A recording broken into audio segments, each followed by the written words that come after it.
way officials tell it, Boston has become the victim of an electronic blight. With fewer than 600,000 people, the city has 4,000 to 5,000 video games, not just in arcades, but also in drugstores, pizza parlors, supermarkets. In some sections of the city, we have a machine or two machines and sometimes three machines in virtually every single corner store in a neighborhood. City officials today announced that video games no longer will be licensed in residential areas, only in commercial and industrial neighborhoods. Officials say they are responding to complaints from parents that children have skipped school or stolen money to play the games and made a nuisance of themselves.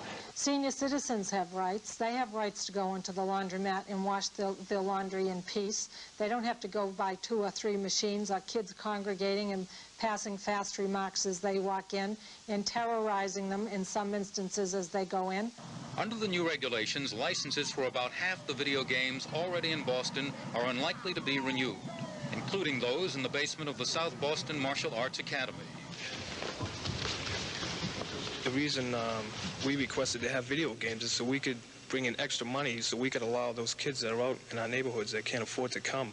When they don't have something to do, when they're walking the streets, that's when problems are created, not because of machines. The lack of machines causes problems. You're always talking about this demeaning, making kids' minds like vegetables. Talk about them out on the streets smoking pot. One MIT study of more than 800 video game players found no basis in fact for an underlying fear expressed by parents during public hearings that video games lead to violence. Though a conclusive study has yet to be conducted, Boston went ahead with its restrictive rules.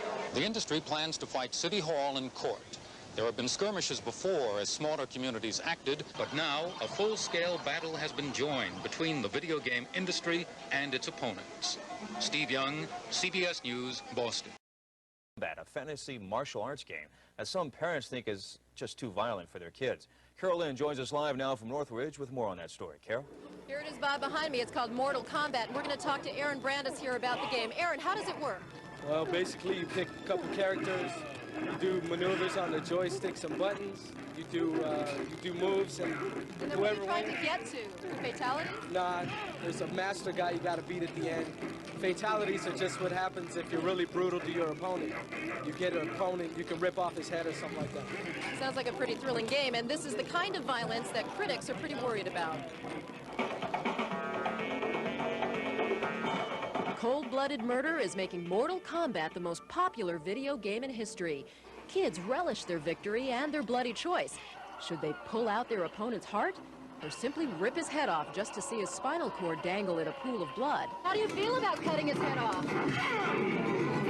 After a $10 million advertising campaign, Mortal Kombat, debuting in home video today, is expected to sell 2 million copies at $50 a pop.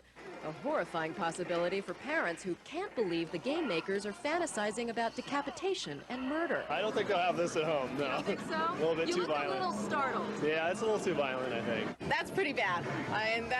That's just plain gross. Furthermore, advanced technology allows digitized video of real martial arts actors, making the action look real and not as cartoony. In fact, Mortal Kombat so shocked the managers at a nationwide arcade chain that they tried a sanitized version of the game. Instead of chopping the opponent's head off, he simply disappears. Sales dropped 40%. They came up and said, what'd you do to the game? It's no fun anymore. Kids are saying chill out to worried parents. I think TV personally influences more than a video game. A video game is a video game. The bottom line, parents wonder if kids can separate fantasy from the real thing. Wait until they get out in a situation where they're fighting, and then they'll think about this and try to make it real. But, you know, game makers are saying that games are going to become more visually violent and more sexually violent as adults buy more video games. I mean, it's a big money market, $50 to $60 a pop. Plus, some of the critics say, or they at least concede, that parents have to be there in order to pay for the game, so at least there's some discretion there. And game makers are also talking about a new rating system similar to the movies. We'll see what happens. I'm Carol Lynn reporting live from Northridge. Back to you.